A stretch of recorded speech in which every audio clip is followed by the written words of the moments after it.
Olá, meus queridos. Hoje o nosso estudo vai ser um pouco diferente. Eu estou em um cenário diferente. O Parque Antônio Rosa, aqui da cidade de Santo Tomé das Letras, é onde eu moro. E eu resolvi hoje gravar o estudo aqui para melhor me conectar com essa natureza. Esse é um local onde eu já venho para meditar e para me conectar mesmo com a natureza, né? Com cada aspecto dessa grande consciência que se manifesta na natureza em diversas formas. E foi esse o chamado, né, que me despertou a natureza para olhar para o divino. Então eu vejo que aqui é o local, né, ideal realmente para gravar a live, para trazer para vocês um pouco dessa energia que me toca tão profundamente, que é essa conexão com a natureza. Hoje eu estou sendo mais autêntica, como eu sou realmente no meu dia a dia, né? E não vejo por que ser diferente. Tá? Então fico muito feliz em gravar a live aqui hoje para vocês. Eu espero que vocês gostem, tá? E hoje vai ser gravado mesmo, mas eu espero que vocês gostem dessa egrégora, né? E é isso.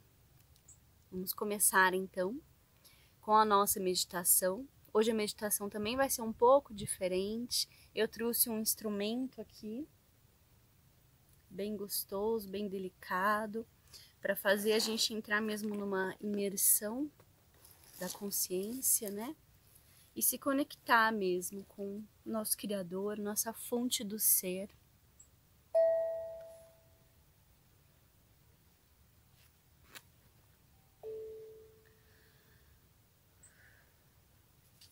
Vamos fechar os olhos, entrar num estado de profundo relaxamento.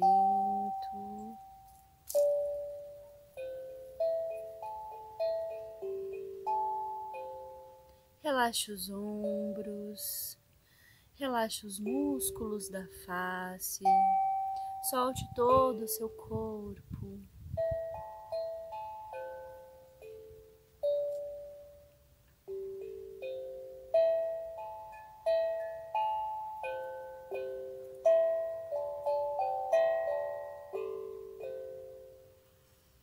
Respire fundo e se entregue. Pai, Mãe, Vida, Tu és minha vida, meu constante apoio, minha saúde, minha proteção, o pleno atendimento de todas as minhas necessidades e minha mais alta inspiração. Peço que me reveles tua verdadeira realidade. Sei que é tua vontade que eu seja plenamente iluminada, que eu possa receber melhor a consciência de tua presença em mim e ao redor de mim. Creio e sei que isto é possível. Creio que tu me proteges e me guardas no perfeito amor. Sei que o meu propósito final é te expressar. Quando eu falo contigo, sei que tu estás perfeitamente receptivo para mim, pois tu és a inteligência amorosa universal que maravilhosamente concebeu este mundo e o tornou visível. Sei que quando te peço para falar comigo, eu envio um raio de luz de consciência para a tua consciência divina. E que quando eu te escutar, tu entrarás em minha consciência humana e virás cada vez mais perto do meu espírito e meu coração mais e mais receptivos. Eu confio minha vida e meu ser aos teus cuidados.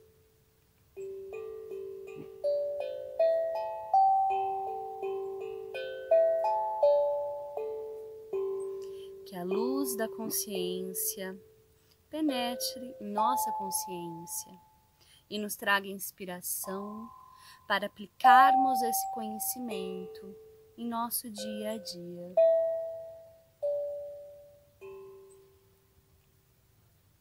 Assim seja. Existem muitos barulhos aqui ao redor de nós. Eu tenho a minha cachorrinha que ela me segue aqui nas trilhas. Então vocês vão escutar ela aí fazendo a bagunça, tá? Tentem ignorar e vamos nos concentrar ao estudo, que é o mais importante. Na semana passada, nós estamos acompanhando, né, o retorno de Jesus para sua casa, depois da experiência transformadora, onde ele teve a conexão com a grande consciência e absorveu todo o conhecimento. Ele tem o propósito de voltar ao seu povo para ensinar, né? Então, Jesus, interessante que ele busca esse retorno para casa. Ele já havia comentado sua juventude, sua rebeldia, né? Todo o trabalho e a dor que ele tinha causado para sua família. E ele decide voltar exatamente para sua família. Eu acho isso muito interessante, né? O que me chama a atenção nesse aspecto dele voltar para a família, né? É essa questão de rever os passos, os erros, né? Rever os seus erros, né? E uma forma de se redimir, né? Então a gente vai acompanhar essa trajetória de Jesus voltando para sua família, como foi todo esse processo, como é bonito também, né? E como ele tem humildade em reconhecer, em mudar, né? E a iniciativa de mudar, que eu acho muito bonito, tá? Então ele está nessa trajetória, né? Ele acaba de sair do deserto, de viver uma experiência de 6 semanas. Ele está com um aspecto, né, muito descuidado, né? E profundamente transformado no seu interior. Então, ele está voltando para casa e ele começa a relatar como foi esse processo. Algumas pessoas me olhavam com desconfiança, vendo minha alegria e também minha aparência suja e descuidada. Será que eu estava bêbado? Perguntavam-se. Outros me olhavam com aversão. Ao invés de reagir com raiva, como fazia no passado, eu lembrava que havia sido abençoado com visões e conhecimento que eles não podiam nem imaginar. Abençoei-os, rezei para que sua vida interior se abrisse de maneira semelhante e continuei em paz o caminho até a minha casa.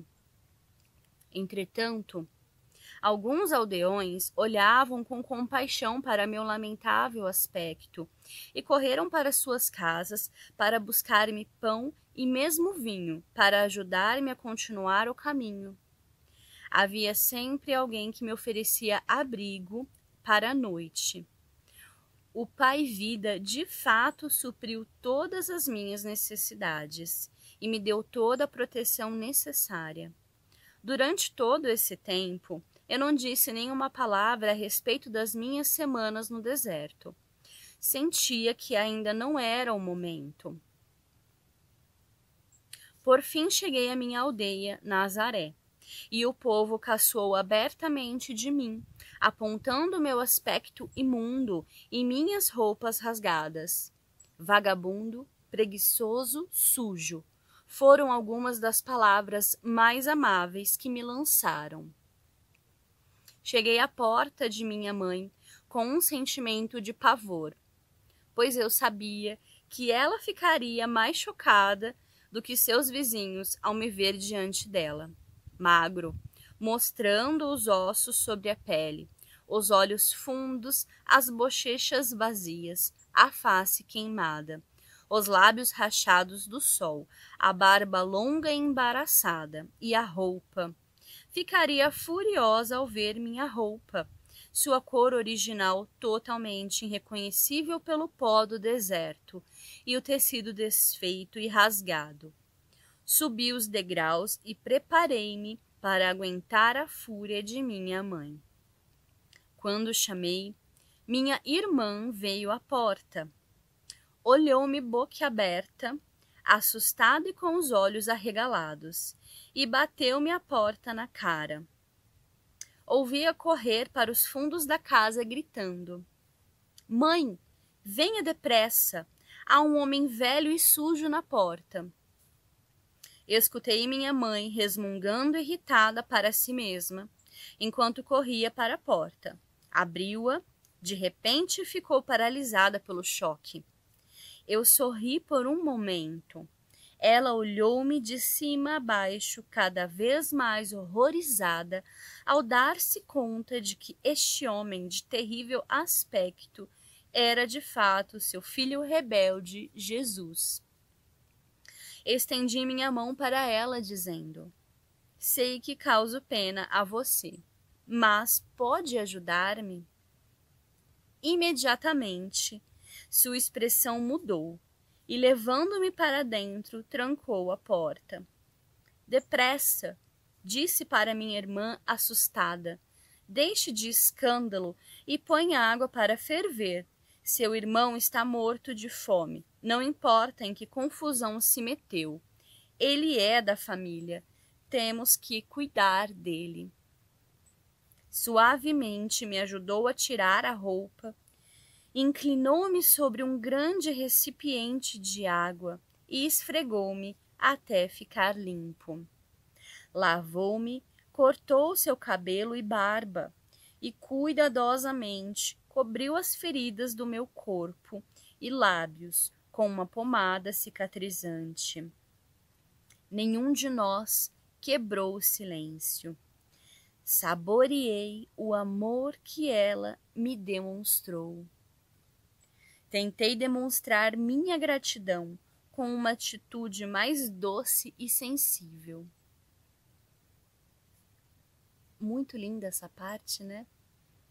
Saboreei o amor que ela me demonstrou.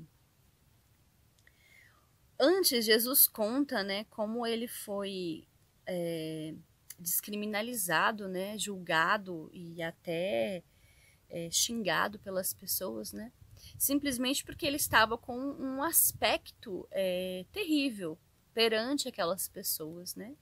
E hoje, na nossa sociedade, nós continuamos iguais, com um julgamento, né, que nos impedem até de ajudar as pessoas, muitas vezes apenas pelo julgamento do aspecto daquela pessoa, da forma que ela está.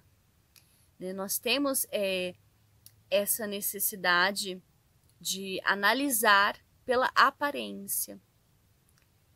Mas muitas vezes isso nos impede de ajudar, de ser humanos com as outras pessoas, porque nós julgamos que aquela pessoa não é digna sequer de amor, de ser tratada como um ser humano. Isso é muito grave, né, gente? Ainda hoje nós agimos dessa forma.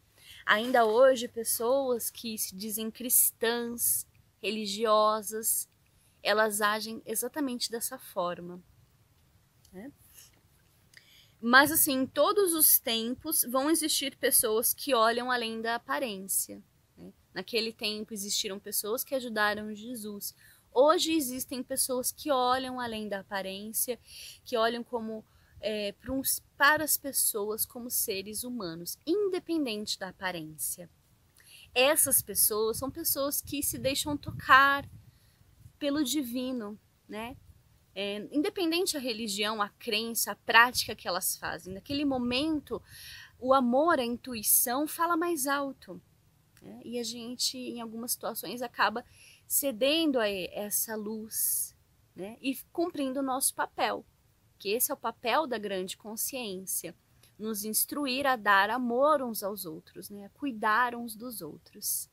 Então eu vejo que quando agimos dessa forma, nós estamos sendo inspirados por uma força maior, né? Que nos estimula a dar amor mesmo, a sermos generosos uns com os outros. E Maria foi tocada por essa força, né, como mãe, né, como todas as mães são tocadas e muitas vezes elas se deixam levar por essa força. Não importa o que ele fez, ele é da família e precisa de nossa ajuda. Muito bonito, né? Depois de vestir-me com uma túnica limpa, ela serviu-me uma refeição frugal de pão, leite e mel. Relutante, deu-me vinho para recuperar as forças, embora estivesse claro que ela pensava que era o vinho a grande causa de minha terrível situação. Então conduziu-me até a cama e cobriu-me. Dormi por várias horas e acordei revigorado pela luminosa manhã de sol que se via pela janela. Eu agora estava ansioso para falar com minha mãe e dizer-lhe que eu era de fato um Messias, mas não aquele tipo que imaginava o povo judeu, que podia salvar as pessoas das más consequências de seus pecados. Vou ler novamente. Eu agora estava ansioso para falar com minha mãe e dizer-lhe que eu era de fato um Messias, mas não daquele tipo que imaginava o povo judeu. Eu podia salvar as pessoas das más consequências de seus pecados. Podia ajudá-las a encontrar saúde, abundância e satisfação de suas necessidades. Porque agora podia ensiná-las exatamente como havia sido criado o mundo. Assim que comecei a falar, ela começou a ficar encantada e animada. Pulou de pé e quis sair correndo para contar aos vizinhos que seu filho era realmente o Messias. Deveriam ouvir a maneira como ele falava, e ele havia jejuado no deserto. Mas eu a impedi de fazer isso e disse que ainda não havia contado a ela o que me fora revelado. Uma das coisas mais importantes que havia aprendido era que os judeus ortodoxos estavam completamente equivocados a respeito de suas crenças num Deus vingativo. Não havia tal coisa. Isso a deixou contrariada e desconcertada. Então exclamou: como então Jeová vai governar o mundo e nos tornar bons, se nos fazem escutar seus profetas? Como então Jeová vai governar o mundo e nos tornar bons e nos fazer escutar seus profetas, se não nos castigar? Agora você ficou tão importante que pode ensinar aos sumos sacerdotes o seu próprio trabalho, que foi transmitido a eles desde o tempo de Moisés? Vai trazer ainda mais vergonha para essa casa. Então, Maria, nós já vimos nas cartas anteriores, na carta 1 que nós vimos, ela tinha essa intuição. Jesus conta que no momento da gravidez que Maria teve, né, de Jesus, ela tinha a intuição que ele seria um tipo de Messias, né? E isso mudou o seu comportamento, né? Alterou até o seu comportamento mediante as leis religiosas. Ela se tornou uma pessoa que seguia, né, as leis religiosas da época, acreditava naquilo tudo. Mas ela tinha essa intuição como mãe, sabia que Jesus era um filho especial, né? E aí ele se tornou uma grande decepção, porque ele foi um rebelde, ela não conseguiu discipliná-lo na doutrina religiosa. E aí Jesus volta falando que realmente ele era uma espécie de Messias, né? E ela fica super animada. Mas quando ela vê que ele vai contra tudo aquilo que ela acredita, ela não pode concordar com aquilo, né? Porque Jesus vem explicando que as nossas crenças religiosas, elas são difíceis de mudar. É doloroso esse processo, né? A gente não consegue tão simplesmente mudá-las. É preciso todo um trabalho de conhecimento para transformar a consciência, né? E a questão dessa crença do castigo é muito forte, né? Para Maria e para toda a religião da época, né? Então eles acreditavam que era somente através do castigo que o ser humano seria salvo, que realmente Deus poderia fazer as pessoas obedecer, né, seguir o caminho certo. Eles não conseguiam entender uma outra forma a não ser o castigo. E eles viam que as coisas ruins que aconteciam em suas vidas, eles atribuíam ao castigo de Deus. E ainda hoje, nós ainda somos assim. Mesmo a gente que é espiritualizado, que sai das religiões, que não quer viver no dogma, a gente ainda tem dentro de nós uma crença no castigo.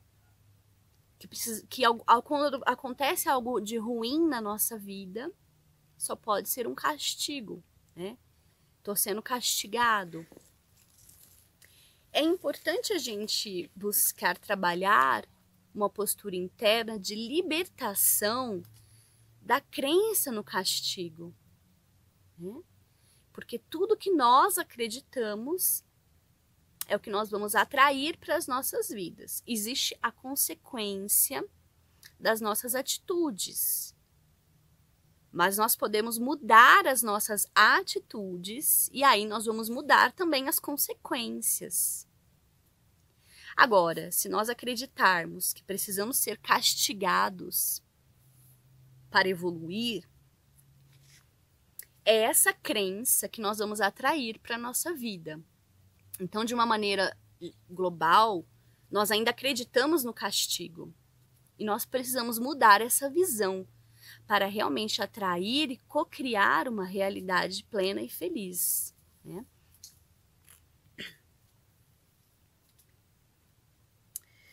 Ela começou a chorar e disse com raiva: "Você em nada mudou. Somente mudaram as coisas que diz. Você só me trouxe dor. Como pude acreditar que você seria um Messias? Com suas ideias estranhas, só levará nosso povo a maior tormento do que nunca." Meus irmãos a ouviram em prantos e vieram correndo, querendo colocar-me para fora de casa. Ofereci sair pacificamente, porque não queria mais alvoroço. Se essa era a forma de minha mãe reagir, eu poderia estar certo de que os demais também reagiriam da mesma forma ao que eu tinha para dizer. Percebi que precisava de paz de espírito, descanso absoluto e silêncio para colocar em ordem meus pensamentos e experiências. Teria que rezar e pedir inspiração para saber a melhor maneira de abordar os judeus com minha mensagem de boas novas. Estava certo de que o Pai Vida atenderia à minha necessidade e que eu encontraria a acomodação mais conveniente em algum lugar. Minha mãe, embora furiosa com minha atitude de grande cabeça dura, estava atormentada por seus sentimentos de amor e compaixão por mim, devido ao estado deplorável em que me encontrava. Ela rejeitou tudo o que eu parecia representar: a rebeldia, o desprezo pela religião judaica, as atitudes contestadoras em relação à autoridade, meu caráter voluntarioso e arrogante, mas ela ainda me amava e estava profundamente preocupada por me ver envolvido em problemas tão grandes quanto jamais havia pensado ser possível. Ela chamou a atenção de meus irmãos dizendo que calassem a barulhenta discussão. e virou-se para mim. Pode ficar aqui até que esteja melhor, disse ela. Talvez enquanto estiver por aqui, eu possa trazer bom senso para você. Posso dizer que se sair às ruas falando da forma como fez comigo, terminará em uma situação ainda pior do que agora. Pessoas boas vão cuspir e jogar seu lixo podre sobre você. Você é uma desgraça para essa família. Apesar de toda a sua raiva, ri e agradeci, beijando-a calorosamente. Fiquei contente sabendo muito bem que, por trás de toda essa raiva, ela estava profundamente preocupada comigo. Alimentou-me bem e confeccionou-me boas roupas novas. Agradeci por tudo que ela fez para melhorar minha aparência, porque sabia que para mover-me livremente entre os ricos e pobres, deveria estar com roupas decentes e adequadas.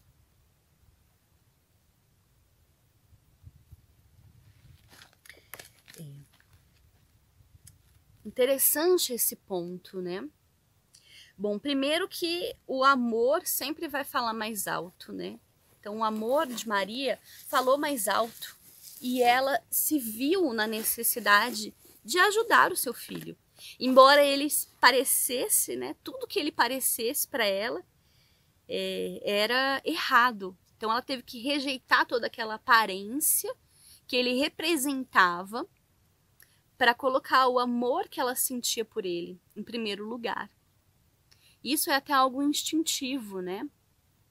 O verdadeiro amor é isso. É algo que vai além, né? Você coloca o amor que você sente por aquela pessoa, né? E rejeita tudo de ruim que ela te parece, para poder ajudar, para poder realmente retribuir o amor. Então, nesse ponto, a gente vê o amor de Maria, né? O verdadeiro amor. E a humildade de Jesus. Primeiro, ele explica como ele era rebelde, né? Cabeça dura, arrogante. Ele tinha um dom para o debate e para a discussão, né? E isso acabava trazendo muita discórdia. Mas quando ele volta, ele já vem totalmente diferente. Ele já vem humilde, compreensivo, entendendo que ele não deve agir de uma forma agressiva e arrogante. Mesmo ele tendo o verdadeiro conhecimento, é através da humildade. Ele sabe que é através da humildade que ele vai conseguir passar esse conhecimento. E que ele precisa respeitar as pessoas. Ele precisa respeitar que para levar esse conhecimento, ele precisa modelar a sua aparência, por exemplo. Ele não pode ir daquela aparência que ele estava deplorável, né? Então ele precisava aceitar a ajuda da mãe com humildade, para realmente poder ter uma aparência, né, aceitável perante a sociedade para poder falar. Porque o amor é isso, gente. A gente vai além das aparências, daquilo que a gente quer mostrar, daquilo que a gente quer ser. A gente precisa entrar para querer mostrar, né, para ensinar. A gente precisa estar de acordo com as normas da sociedade, que a sociedade pede, né? Ele precisaria estar bem aparentável para isso. E ele precisava da família, da mãe, precisava ser humilde, né? E reconhecer suas falhas. Olha que caminho bonito, né? E esse é o caminho para todos nós. Grandes ensinamentos. O primeiro de tudo é a humildade, né? O que destaca para mim desse processo de Jesus de voltar para casa é a humildade.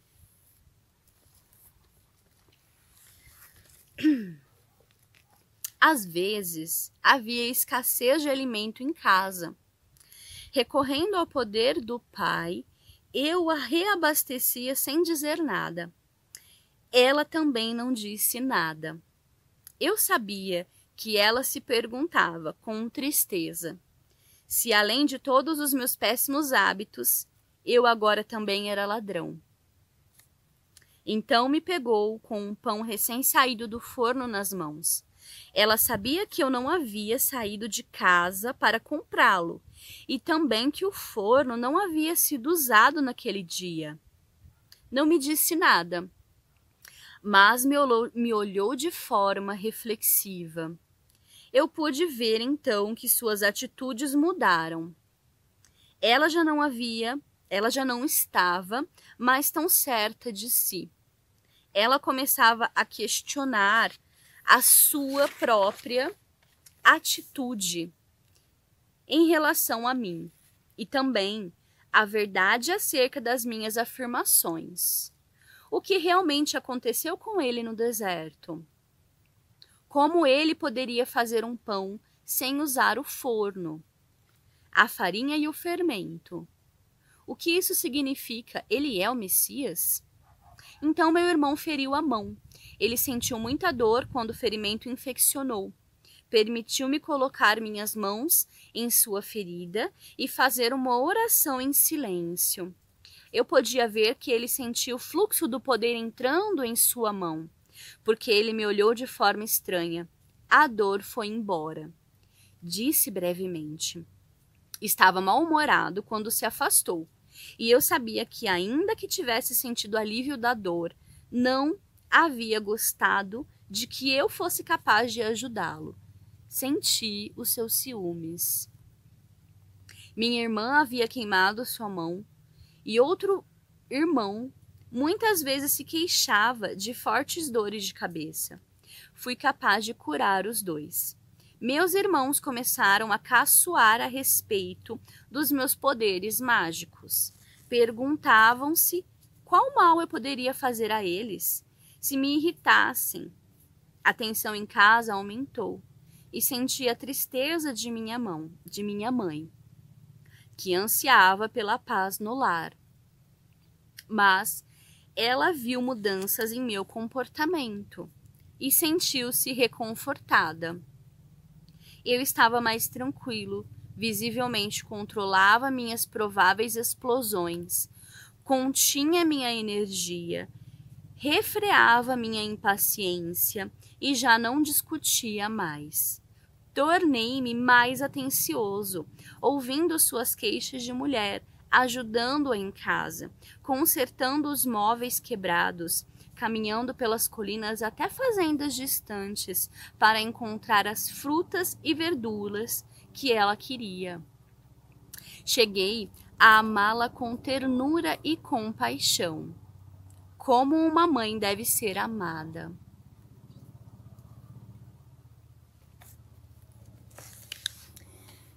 Bonito esse trecho, né?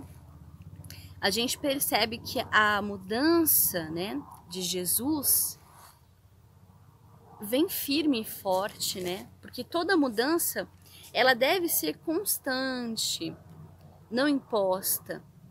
Não é através das palavras, mas é através do comportamento e das atitudes que a gente vê a mudança nas pessoas, né? Que a gente vê a nossa própria mudança. Eu acredito que é a família a nossa maior provação, né? Porque a família muitas vezes desperta as emoções que talvez ninguém consiga despertar, emoções tanto positivas quanto negativas, né? E é uma das nossas maiores provações também, lidar com a família, né?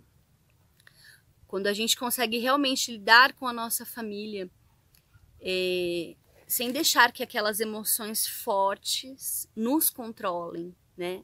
Essas emoções pode ser a raiva, né? Que a família sabe a forma, os irmãos, os primos, a família sabe a forma, muitas vezes, que a gente é desde que a gente nasceu e a forma de nos tirar do sério. E quando chega nesse ponto que a gente consegue realmente lidar com a família, sem deixar que aqueles velhos padrões nos controle, padrões emocionais, né? Sem deixar que a raiva, o apego, né, o orgulho, os ciúmes nos controle. Esse é um grande passo para a nossa evolução. Ele explica aqui que nós somos direcionados a reencarnar na família que vai nos ajudar a evoluir. Né? Ali estão nossos maiores provações. Eu tenho isso como história de vida para mim, né? E nós precisamos vencer tudo isso. Eu acho que é um caminho necessário. Curar, perdoar, amar, aceitar as pessoas como elas são. Então Jesus aprendeu esse caminho. Ele estava tranquilo. Ele não mais tinha as explosões de raiva, mesmo com os irmãos caçoando deles. Ele conseguia se controlar. Na primeira discussão, ele não se excedeu, mas ele sentiu a necessidade de se recolher, de rezar e de pedir ao Pai.